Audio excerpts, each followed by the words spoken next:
my feel-good breakfast show.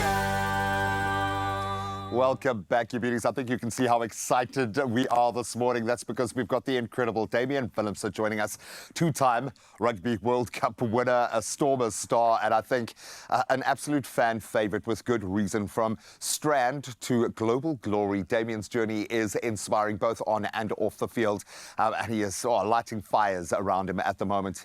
I want to know how he balances rugby, studies, community impact, all of these big dreams, and still delivers in the way that he does. Dude, thank you so much for being here. Thank you.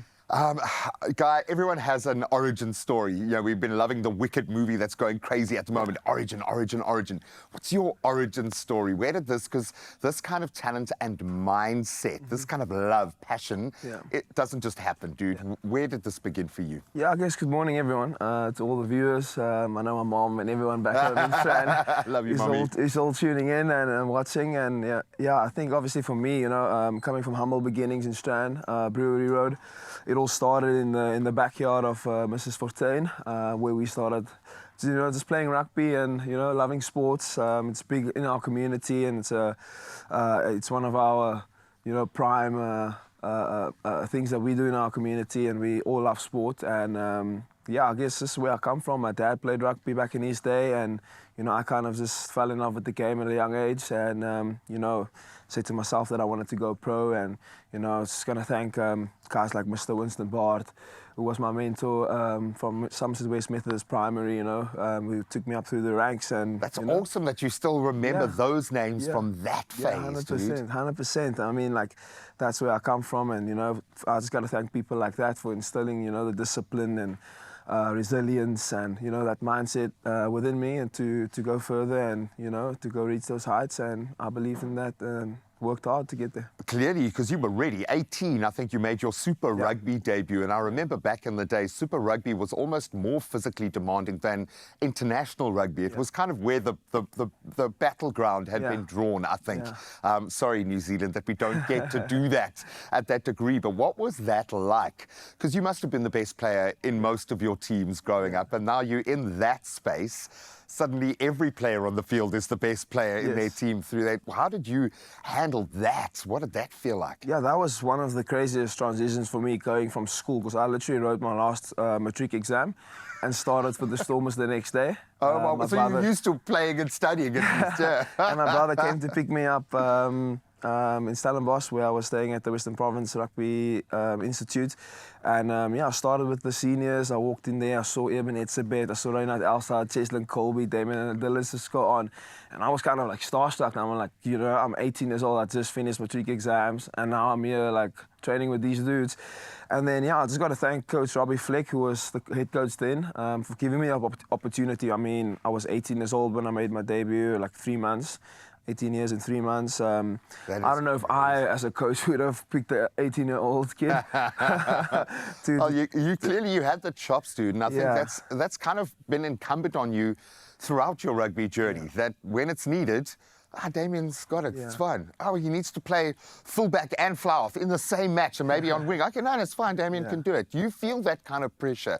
And I know we've touched on that before, but you've made yourself so useful and so effective in so many ways. Is that a pressure or is that a joy, being able to express yourself like that? Yeah, I would say it's more of a joy. I think for me, it all comes down to preparation. And as I said, people have been giving me opportunities. I've been given opportunities, and you know, for me, it's always been, you know, taking that opportunity with both hands, you know, and both feet, you know, because I know these opportunities, you know, there's hundreds and thousands of, you know, rugby, young rugby stars in South Africa that would do anything to be in that position or to play for the national team or for the club. So yeah, to me, it's all about my preparation. I don't really think about it as pressure. I've been playing rugby for a long time, so I just need to go out and express myself. And you love it, dude. I love it, yeah. That's all it's been. And that seems to be the vibe in all the teams that you are playing for at the moment. There is a love of the game, and I keep calling it the beautiful game because it feels like we've discovered a nuance in the game that didn't exist maybe a couple of years ago. And I think the South African rugby mindset has been a big part of that. Just how can you take those skills to that next level? What was the key for you unlocking that potential? Because there are so many young rugby players, young boys and girls looking to you because you're that guy. Yeah. What was it for you, do you think? Is there an X factor? Is it just training? How have you been able to level up? Yeah, I think for me, I've always just trusted my natural instinct, flair, and skill ability that I have, and just working within that framework, and then obviously trusting the coaches. I think that's something I've always done. As I said to Mr. Winston Bard, it's like taking their advice, keeping my head down, working hard, and then. I know I will always find the way. This is where I'm from, in the nature, guys, us from Strand, we feel like we have that competing and fighting edge. You will overcome. Yeah, we will overcome. And as I said, I trust my natural ability with everything. If I play international, club level, wherever that might be, I know I have the skill set and the ability to get over. To do it, well, you've proven it now. On the biggest stages, the most pressurized stages, is there a moment? I mean, it's impossible for me looking at your career to kind of even pick 5 highlights that could be your favorite moment. Obviously, World Cups have got to stand kind of head and shoulders above most, but I don't know, maybe it's different for you. Yeah. Has there been a moment that stands out as your greatest rugby moment? Yeah, look, that's always a tough one. It's a very good question, and I've thought about it a lot. I think there's probably 3 moments. I would say playing for Paul Roos in the 150th year, and then obviously captaining the team. That was one of my big highlights in my career, because Paul Roos is it's a massive institution. It is rugby. It is. It is rugby. And then I would say winning the Currie Cup with my brother was really special. I think that's also once in a lifetime. I think the Pre brothers also did it a year or 2 after, and then obviously the 2023 World Cup, which was incredible. I was part of the 2019 World Cup, but I didn't play as much. I was more like of a rookie coming in and, just learning from the guys. Your dues, yeah. Yeah, learning from guys from like Willie and Frans Steyn, which I'm really, really grateful for. And as I said, then coming into 2023, starting to establish myself. And I guess like looking back at it now, and being out now for a year, missing Test rugby, I've kind of seen, like the pressure that we are actually under, and what you mean to the people. What we mean to the people, and just being on the outside, and it's so beautiful to see like how South Africans and we as South Africans support each other. Even for myself, like even though I'm not in the team, and I saw Stephen last week on the show, and how he said like how he feels, like supporting the team, and we all just love South Africa, and we find a way to overcome things and, get the job done. And that's so beautiful. And I don't think you guys realize to the extent that you help people in those crunch moments, because often in that tipping point, when it does feel like it's impossible, then you guys go and do something that is impossible. But I think what I love about you guys, the fact that you get the big scale, you understand that, yes, the whole country is feeding off the energy that you provide, whether it's playing for your province, whether it's playing for your country, but it's also the kid growing up in Strand. That I think you understand needs you there to continue that brotherhood. Whether they make it to school, history or legend or not, there are so many young people looking up to you, and I think you really do understand that. I cannot wait to delve into what else is going on in Damian's world at the moment. We've spoken about the fashion connection, so yes, we will touch on that. But he does understand community impact, I think, more than anyone else. So we'll delve into what he's been getting up to off the field in just a moment. Stick around. It's my feel-good breakfast show. Welcome back as we continue. I'm having a great day. Okay, I'm just going to put it out there. I'm just living my best life right now. We are going to chat to another superstar. Welcome him back onto the couch, rugby player Damian Willemse. Now diving into life beyond rugby, because there is a lot going on in this young man's world at the moment.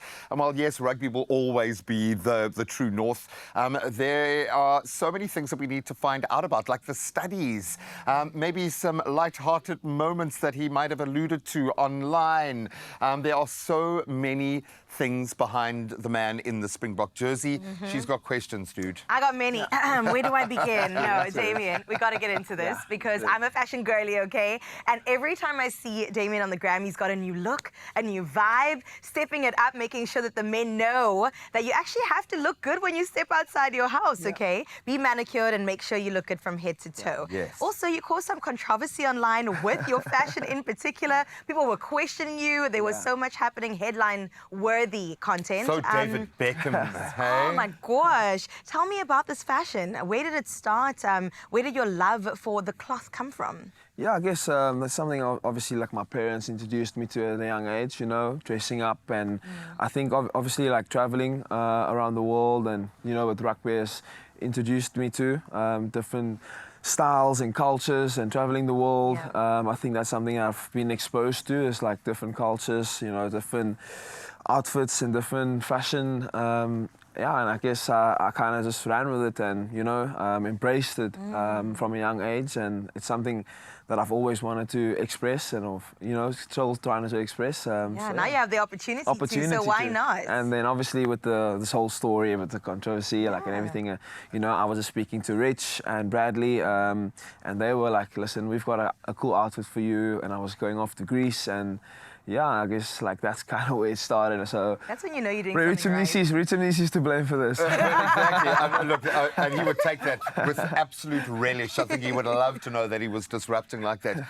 Has it become a bit of a thing with the younger players in the teams now? Because you've got to have a gram representation. You've got to be out there and building that side. And we'll get into the commercials of your life in just a moment. But do you kind of feel that players today, and maybe it's not just in rugby, have to be front-facing and a bit more focused on what they look like online, how they represent themselves, those sorts of things? Yeah, definitely. I think there's like some element of appearance that comes with it. Obviously, we are professionals and we need to be professional at all times. And I think Instagram or social media is kind of just like, you know, blowing it up a little bit. But I think if we do like have conversation like this, at the end of the day, I'm still Damian. I am who I am.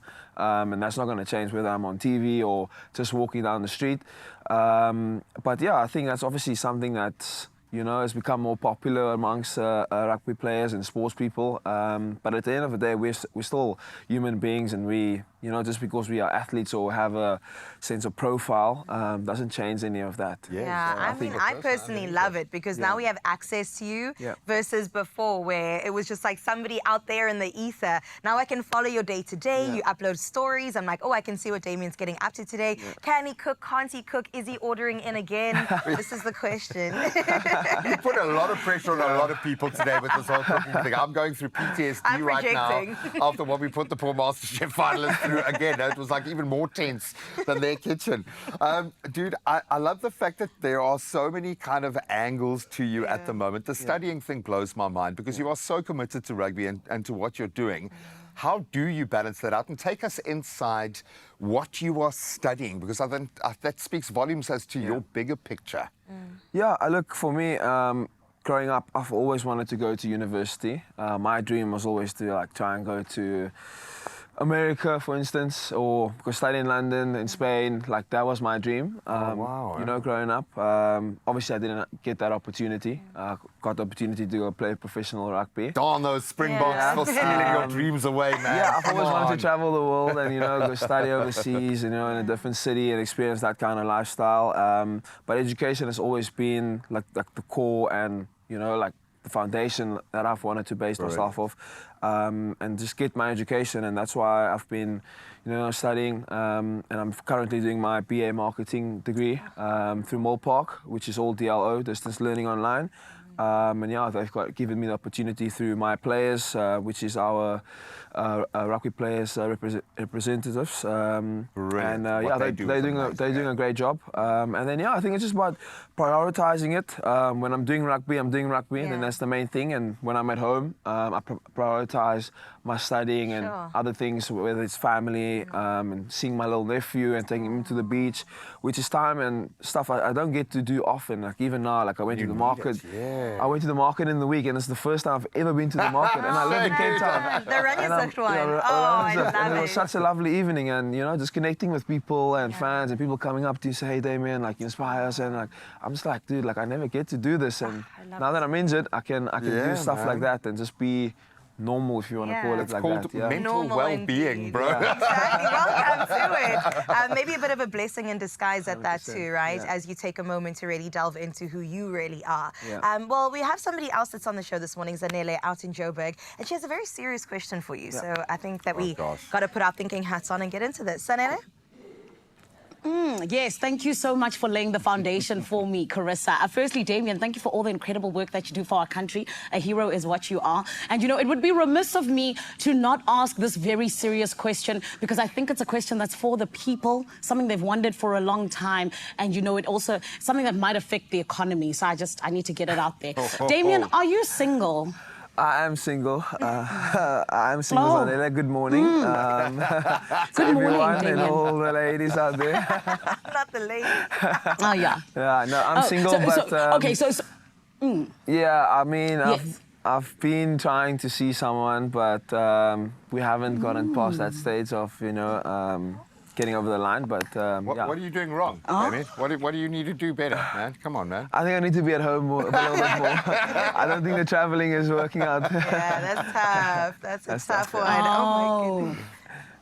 You know, as Zanele Potalwa, who just so happens to be single, who doesn't mind if my person travels a lot, you know, I just wanted to say, I wish you all of the best with that, Damian. All right? Thank you so much. Okay, all right. Thank you so much, Mama. I just also want to say that Thank Zanele you. is such a good citizen. She's such an upright citizen You and so know- good to the world and such a talented human She's being. making a ton of money. I making think she's so much really money. successful at the moment. She's Thank you. gorgeous. Like, she's a family girl. I have the best Yeah. colleagues. Exactly. But in any case, it was so nice to meet you, future husband. I mean, Damian. So nice to meet you. We'll Thank talk you. about that offline. Lots of love. Let's take it offline. You did say being all accessible in DMs, and I Yeah. mean, come on, man. No, I she love is. She this. is absolutely lovely, Yeah. dude. So I'm just going to leave it there. I'm going to leave it there.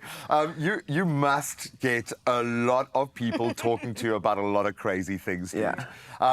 How do you feel about the way the fans connect to you, and what should they say to you and ask you when they see you, if they bump into you later today? I wish, like, for me, I normally like it when, you know, I meet fans and they, you know, just ask around how I'm doing and, you know, just checking up on me. I think normally, like, when it comes to us and people seeing us in public, I think they kind of get, you know, that shock and be like, oh. And they don't know when they're going to see us, you know, or like a guy like Siya Kolisi again. So they try and grab that opportunity, which is fair to them. But I think also, like, in some capacity, they also need to try and respect our time a little bit. If I'm out for dinner and I'm with family. Or with you know. Zanele, I mean, you might be having a really important date. Yeah, you know what I'm saying? Yeah, but as I said, it's wonderful. I really love enjoying and, you know, connecting and engaging with the supporters and, you know, just spending time with them, and whether that's a selfie or just having a little conversation. I go to Saunders every day to go swim, and, you know, there's a little community Got there. your So team there, yeah. we go swim there, and, you know, we... Yeah, you and the do our- retired folks. Absolutely. It's a great place to be. It's a great place to be. There might be a few more people there for the sundown swim today.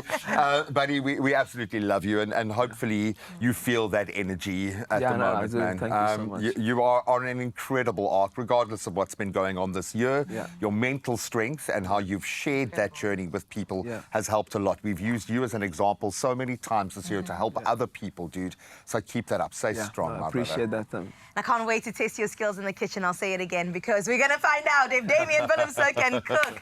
For now, though, we're going to find out if Raul can cook when it comes to working out. Oh, it's the deep heat endurance challenge. Dun, dun, dun.